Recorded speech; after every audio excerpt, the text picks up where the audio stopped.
¿Qué tal, estimados alumnos de la Universidad de San Sebastián? Me permito presentarles los genitales masculinos y femeninos para anatomía de Bio 1050. Comenzamos. Contexto. ¿Qué relación tiene el tracto rectal con el examen prostático? Debemos recordar entonces que, para ello, que la próstata, especialmente su pared posterior, que es donde habitualmente se generan los tumores prostáticos, está en relación con la pared anterior del recto. De ahí entonces que el tacto rectal sirva al médico para poder de alguna manera determinar a través de la pared anterior del recto, con la colindancia que tiene con la pared posterior de la próstata, la presencia o no de tumores o incluso de una hiperplasia prostática benigna que da síntomas bastante parecidos, aunque no se trata obviamente de un tumor. Puede ocurrir un embarazo tubárico o tubario. ¿Qué significa? Significa entonces que la fecundación, y más que la fecundación, la implantación del cigoto se realiza en la tuba uterina. Ese es, digamos, el significado. Bueno, esto tiene muchas implicancias clínicas, pero que podríamos abarcarlo en clases. ¿En qué lugar se produce la fecundación?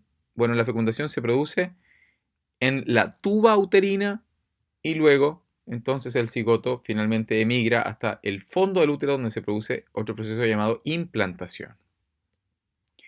Los recursos procedimentales, comenzamos con los genitales masculinos. Empezamos entonces con la revisión de los primeros órganos que corresponden a los testículos.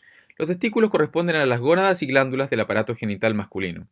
Tienen una consistencia firme y elástica y un peso aproximado de 18 a 20 gramos, con una forma más o menos ovoide. La estructura principal que conforma a este órgano corresponde a la túnica albuginea. La túnica albuginea es realmente la túnica estructural propia del testículo y la cual se encarga de formar su estructura. Se llama albuginea porque le da ese color blanquecino, clásico y característico del testículo. Es la túnica propia, como vuelvo a repetir. Esto lo digo debido a que existe una serie de otras capas, túnicas y fascias y músculos que están rodeando al testículo, pero que todas ellas vienen acompañando al testículo desde su descenso a través del conducto inguinal, ¿cierto? En su travesía desde la región abdominal.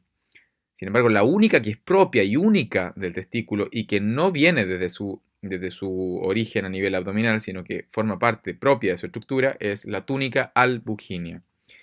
Dije en un comienzo que se trataba también de una glándula porque se encarga de la producción de la testosterona, que es la hormona de la agresividad y también de la competitividad, además de favorecer la expresión de los caracteres sexuales secundarios. Este órgano, para producir los espermatozoides, requiere una temperatura aproximada de 35 grados centígrados. Es esa la razón de por qué se encuentra fuera de la pelvis. De lo contrario, tendría aproximadamente la temperatura propia del fondo de nuestro cuerpo, que es entre 36,5 y 37,5 grados. Estas son las capas testiculares. Como podemos ver, el orden va de interno a externo. La túnica albuginea, que es la túnica propia, y que tal como parece aquí dice, la túnica albuginea es la propia del testículo y no la adquiere en su travesía desde el abdomen. Entonces vamos desde profundo a superficial. En primer lugar la túnica albuginea, luego la túnica vaginal, a continuación la fascia espermática interna, luego el músculo cremaster, luego la fascia espermática externa, a continuación la fascia y el músculo dartos, y finalmente el escroto, que es la piel que forma el saco que contiene el testículo. El cordón espermático que se ve aquí, y aquí también se ve en una pintura de Netter, corresponde al conjunto de estructuras funcionales, vasculares, nerviosas y linfáticas que pasan en su trayecto a través del conducto inguinal, pero que tienen como objetivo llegar al testículo. Eso es, entonces, repito, conjunto de estructuras funcionales, vasculares, nerviosas y linfáticas que pasan en su trayecto a través del conducto inguinal, pero que tienen como objetivo llegar al testículo, ya sea para su inervación, drenaje, irrigación, inervación, etc.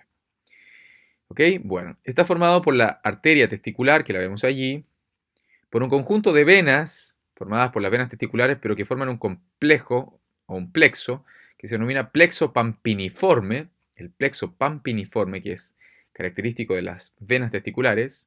Está también el ducto deferente, que se aprecia aquí, más el nervio testicular y los vasos linfáticos testiculares. Veamos ahora aquí. Si se hace un corte del testículo en el plano sagital, podemos observar la estructura que es conformada por la túnica albuginea. Y en el interior de la estructura de la túnica albuginea se encuentran entonces los túbulos seminíferos, que son esta serie de túbulos que tienen esta distribución bastante tortuosa o flexuosa. En el interior de estos túbulos seminíferos se forman los espermatozoides, pero inicialmente la forma de espermatogonias, que son diploides, son 2N y 2C, y donde cada uno de estos túbulos seminíferos, al formar las espermatogonias, luego van a ser vertidas sobre esta red de túbulos que se ubica en la entrada del hilio testicular, porque es un órgano macizo, ¿cierto? Y esta red de túbulos se denomina entonces red de testis o red testicular, la cual entonces luego enviará fuera del testículo a través de los ductos eferentes hacia una estructura que se denomina epidídimo. Entonces aquí vemos en esta mejor imagen, vemos los ductos eferentes que llevarán los espermatozoides finalmente hacia el epidídimo.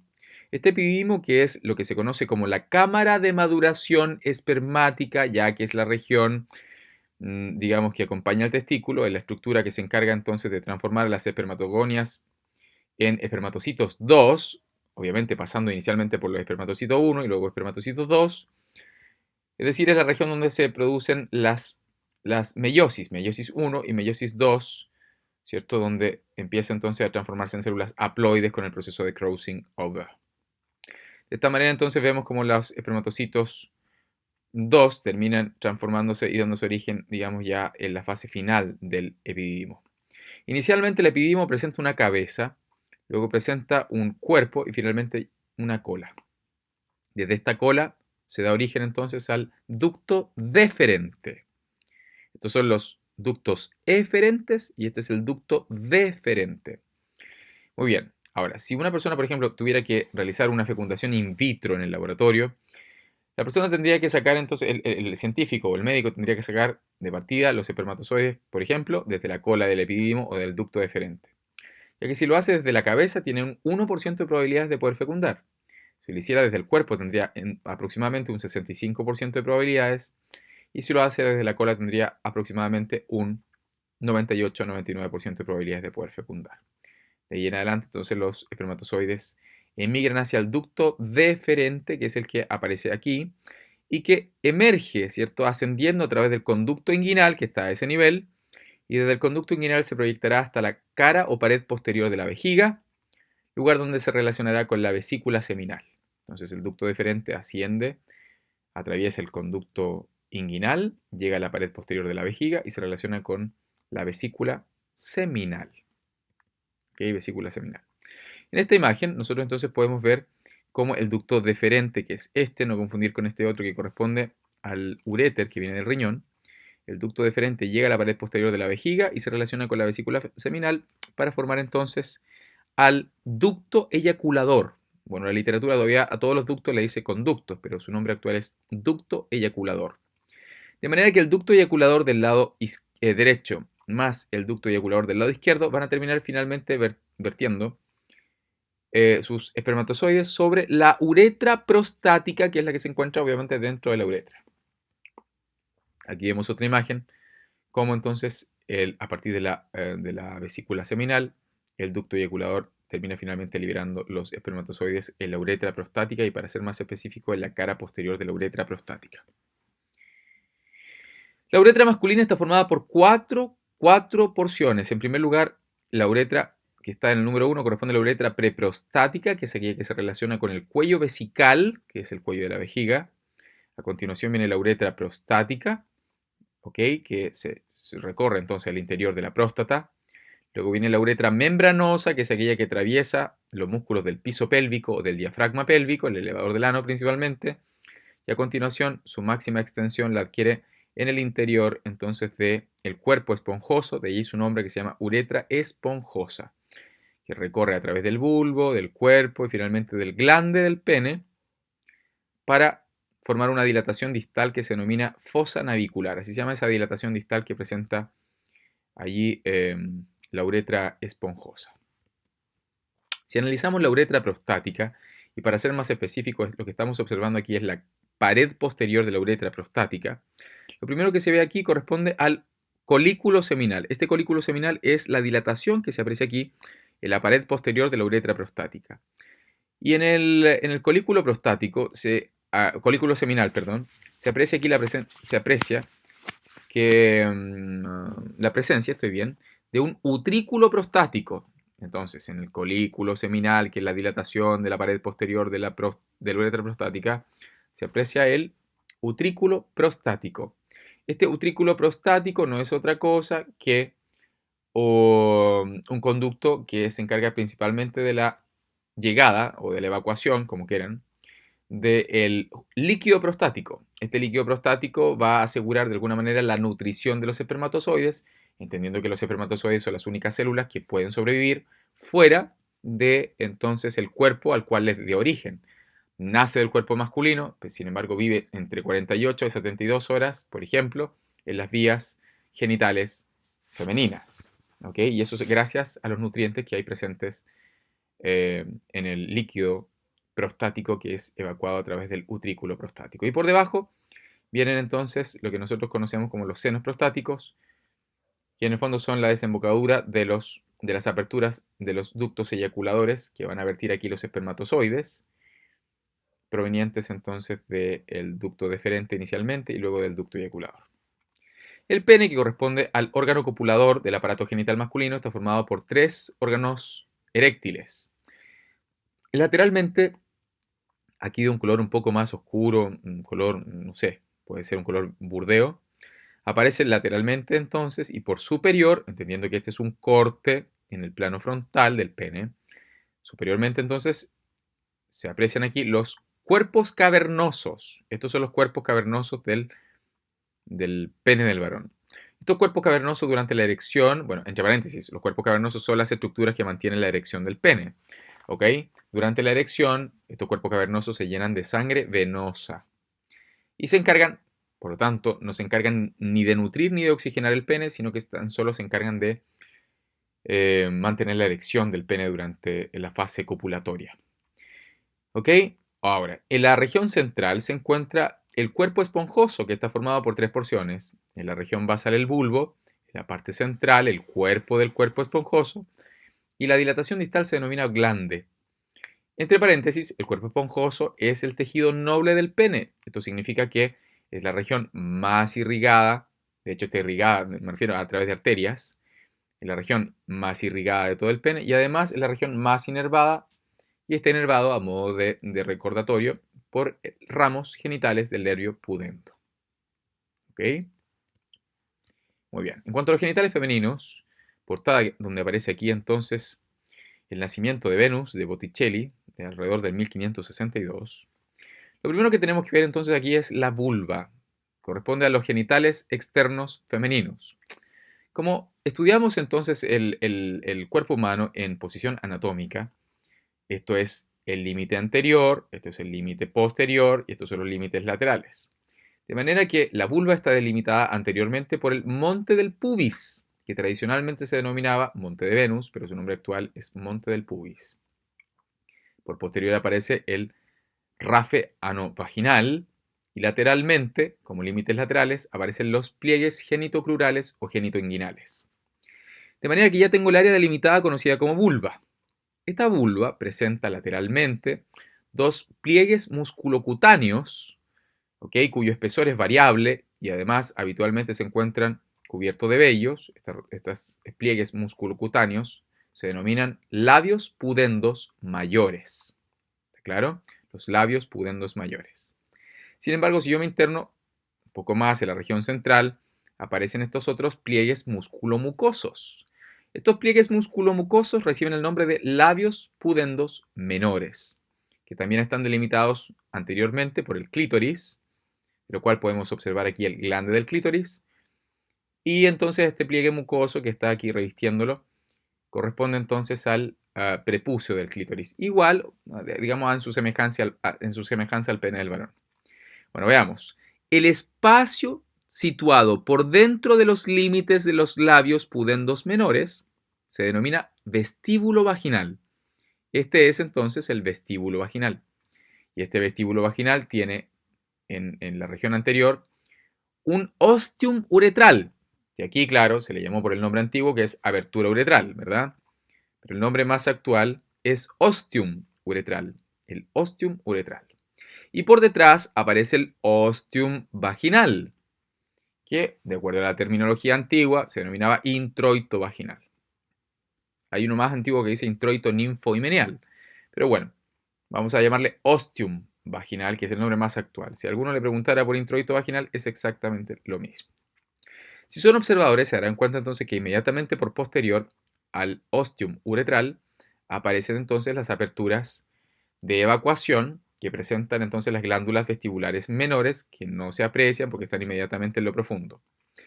Y a ambos lados entonces del introito vaginal o también llamado ostium vaginal aparece a ambos lados entonces las aperturas de los ductos secretores de las glándulas vestibulares mayores que tampoco se ven porque también se encuentran en la profundidad. Estas glándulas vestibulares mayores y menores se encargan de entonces la producción del mucus vaginal que va a encargarse de la lubricación del conducto durante la fase copulatoria o de la relación sexual. Ahora, en cuanto a los órganos eréctiles y glándulas vestibulares mayores, en primer lugar tenemos el clítoris. Este caballero es el clítoris, que es altamente sensitivo porque está inervado de manera sensitiva por el nervio pudendo, que es el mismo nervio que inerva el pene del varón. Está formado por dos pilares, que son estas proyecciones laterales. Estos pilares tienen una doble función. En primer lugar, se llenan de sangre venosa y bombea la sangre venosa hacia el clítoris para mantener la erección del clítoris.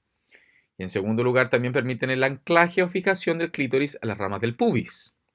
Sin embargo, para asegurar la posición del pubis bajo la sínfisis púbica, además el clítoris, al igual que el pene, tienen un ligamento suspensorio. En este caso se llama ligamento suspensorio del clítoris y en el varón un ligamento suspensorio del pene que obviamente tiene una mayor envergadura porque está sosteniendo un órgano de mayor tamaño.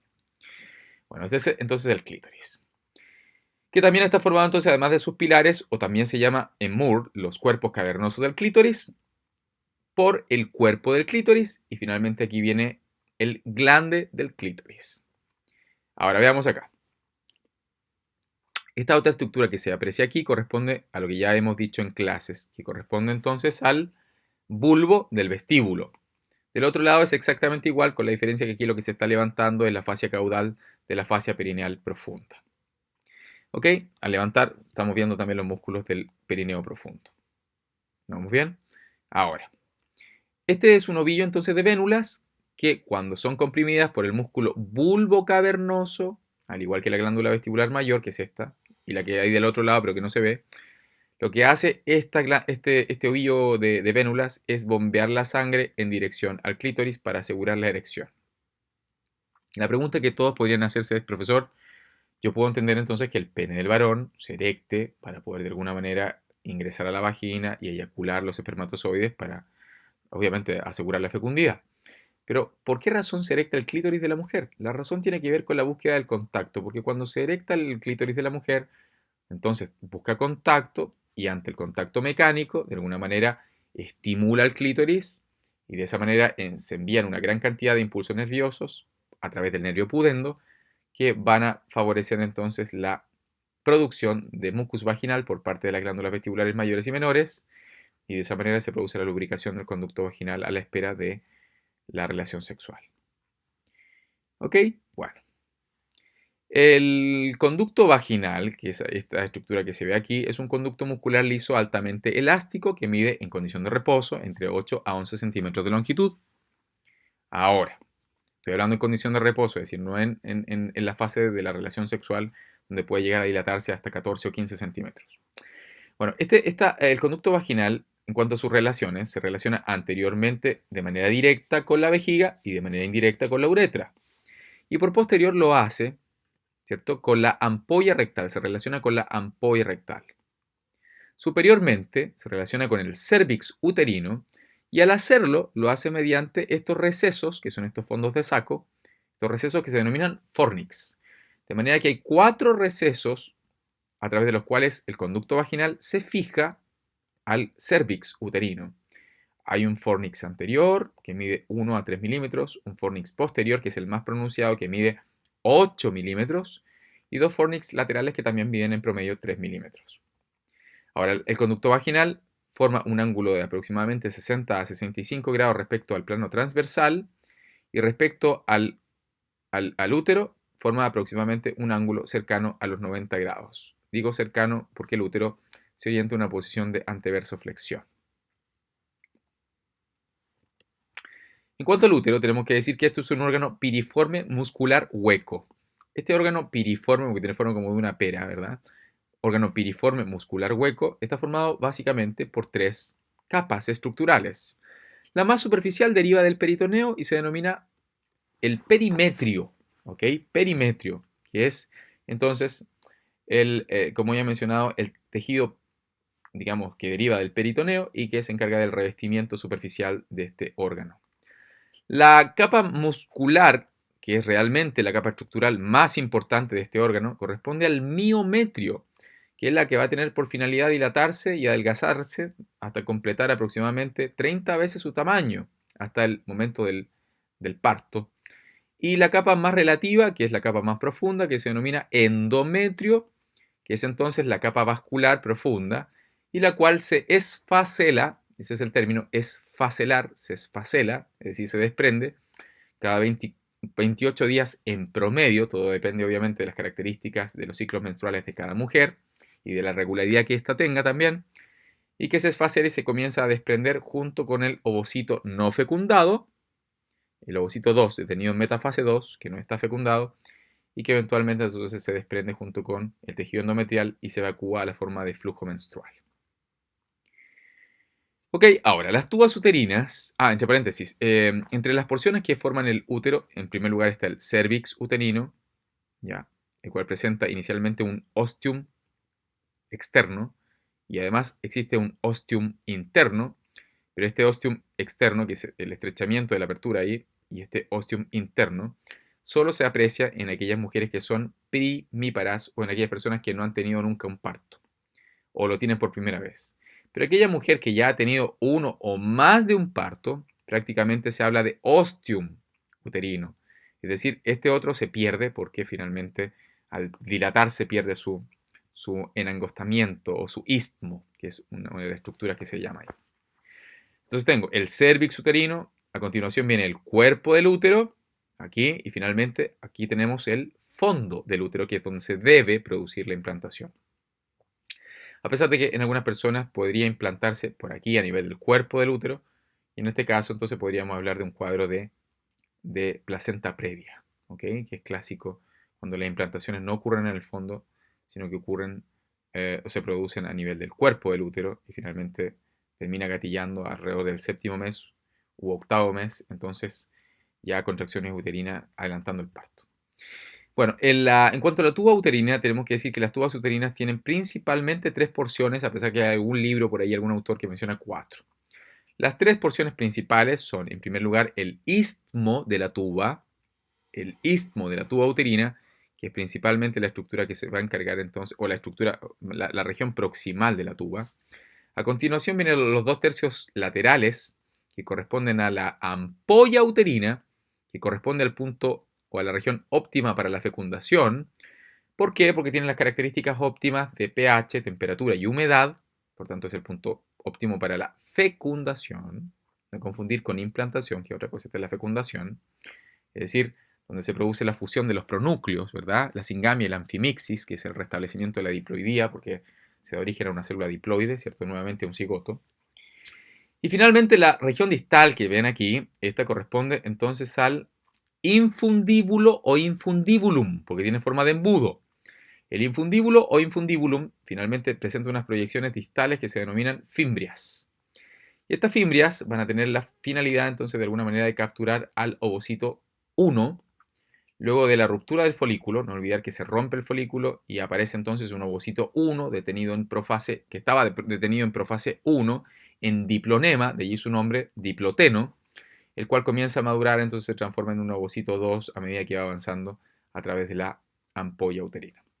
Luego de la ruptura del folículo, que es el día 14 aproximadamente del ciclo menstrual, ¿cierto? El día de la ovulación, que es el día de la ruptura del folículo. Eso es lo más importante. Hay algún libro también que menciona una cuarta porción, que es esta inicial, que le dicen porción intramural. ¿Ok? Por si acaso alguien lo encuentra ahí. En cuanto al ovario, tenemos que decir que los ovarios corresponden a las gónadas y glándulas del aparato genital femenino. Son glándulas porque secretan, producen como hormonas, entonces la progesterona y el estrógeno. Ambas hormonas se encargan de alguna manera de regular la conformación y la regeneración del endometrio en el interior del útero. De manera que entre el día 1 y el día 14 del ciclo menstrual de la mujer, principalmente este periodo se le denomina, para el ovario, es el periodo estrogénico, porque es el proceso de reconstrucción o regeneración de alguna manera del endometrio.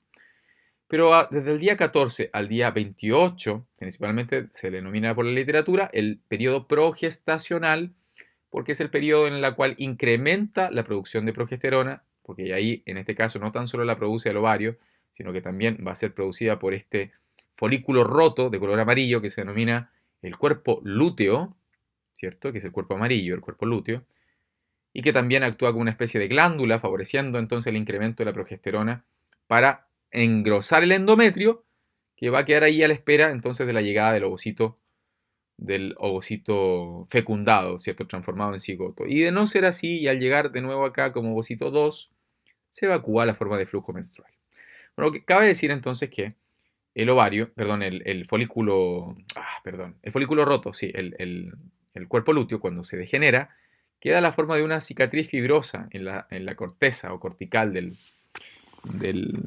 ovario, que se denomina entonces cuerpo albicans, porque es de color blanquecino, tal cual se ve allí. ¿Ok? Muy bien.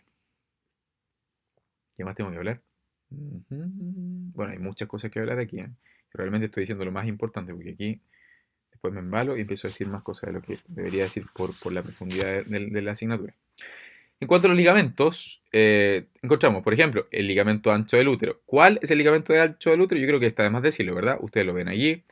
Es esta verdadera expansión lateral que no olvidar que es una doble hoja de peritoneo. Allí lo ven, ¿verdad? Ustedes ven como hay una hoja anterior y una hoja posterior que eventualmente podrían abrirse y separarse, y me encontraría entonces que a través de la capa anterior y la capa posterior o de las hojas que forman de peritoneo que forman este ligamento ancho, que es todo esto, completo, pasan arterias, venas, nervios y linfáticos.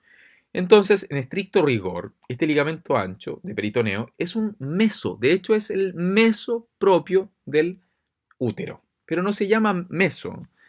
Bueno, en realidad hay porciones del ligamento que se llaman meso, pero en estricto rigor a toda la estructura se le denomina ligamento ancho. ¿Ya? Ok, ahora, si empezamos a descomponer el ligamento ancho, vamos a encontrarnos con que cada porción, claro, la literatura le dice meso. Veamos. Por ejemplo, a esta región que nosotros vemos aquí, perdón, estoy cambiando la voz, a esta región que encontramos aquí, se le denomina entonces el mesometrio, ¿ok? El mesometrio, que es aquella región que permite la fijación entre la pared lateral del útero a la pared lateral de la pelvis. Es el mesometrio del ligamento ancho. También está esta otra región que está acá, que se denomina mesosalpinx. A esta región, entonces, que está comunicando a la tuba uterina con el ovario y con el cuerno uterino, se le denomina entonces el mesosalpinx, porque el término salpinx hace referencia entonces a la tuba. ¿Ok? Entonces el mesosalpinx del ligamento ancho. Y si nosotros observamos ahora acá, ¿ok? Nos vamos a dar cuenta que aquí está el ligamento, ¿verdad? Si nosotros observamos esta proyección que va desde el ligamento ancho hacia el ovario, bueno, la literatura que también sirve para fijar el ovario, a esta estructura le denominaremos entonces el mesoovario, que corresponde, repito, a la proyección que permite la fijación entre el ligamento ancho del útero y entonces el ovario. Se llama mesoovario. ¿Ok? El ligamento suspensorio del ovario. ¿Cuál es? Este es el ligamento suspensorio del ovario. ¿Ok? Y también está el ligamento propio del ovario. Este se llama ligamento propio del ovario, que permite la fijación del ovario al cuerno del útero. Y está el ligamento suspensorio del ovario, que también permite esta, digamos, fijación entonces del ovario, especialmente a la pared lateral de la pelvis. En cuanto a otros ligamentos que podemos observar a nivel de la pelvis y que en general la mayoría de ellos son del útero, encontramos el ligamento cervical transverso. ¿Cuál es el ligamento cervical transverso? Es este fascículo que se ve a continuación. Este ligamento que se proyecta desde el cervix uterino, entendiendo que este útero está cortado, ¿verdad? Entonces, permite la fijación del cervix uterino a las paredes laterales de la pelvis, especialmente a la espina isquiática. Este es el ligamento cervical transverso, pero que algunos libros, como el Gray o como el Moore, le llaman también ligamento cardinal. En estricto rigor, la terminología anatómica internacional le llama ligamento cervical transverso o ligamento cardinal, así que ambos nombres están aceptados.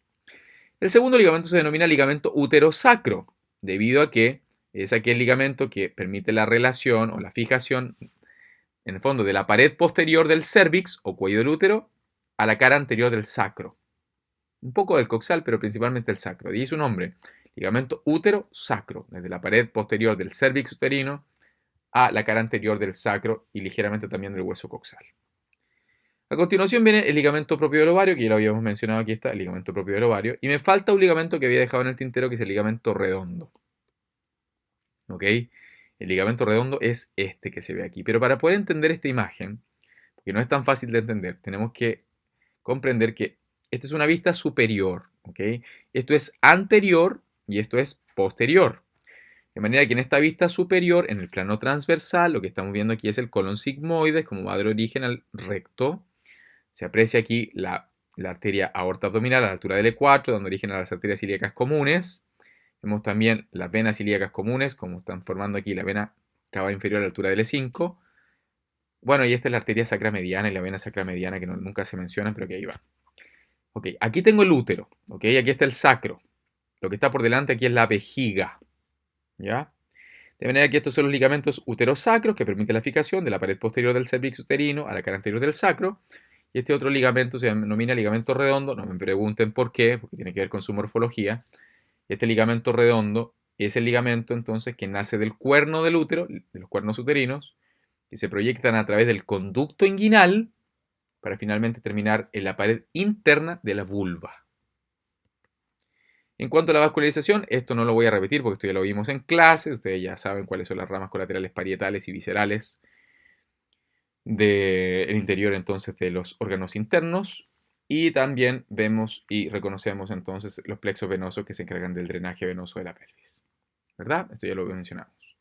En cuanto a la inervación, vale la pena señalar entonces que la inervación somática, es decir, que viene de aquellos nervios mixtos que van para la captación de los estímulos nerviosos excitatorios, o mejor dicho, de otra manera, la inervación somática está a cargo del nervio pudendo, que como ya hemos revisado en clases, corresponde a este nervio que viene desde la fosa isquioanal, que viene acá, y que se proyecta en dirección principalmente hacia el triángulo anal y hacia el triángulo urogenital.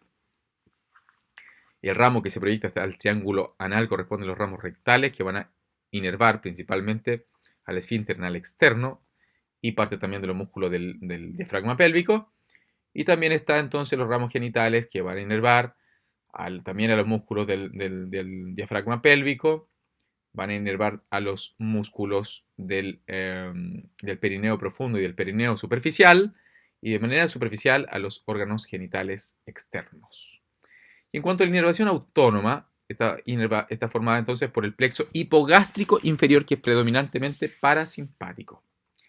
El plexo hipogástrico inferior se aprecia aquí un poco, ¿cierto? La inervación del pene, en el caso del hombre.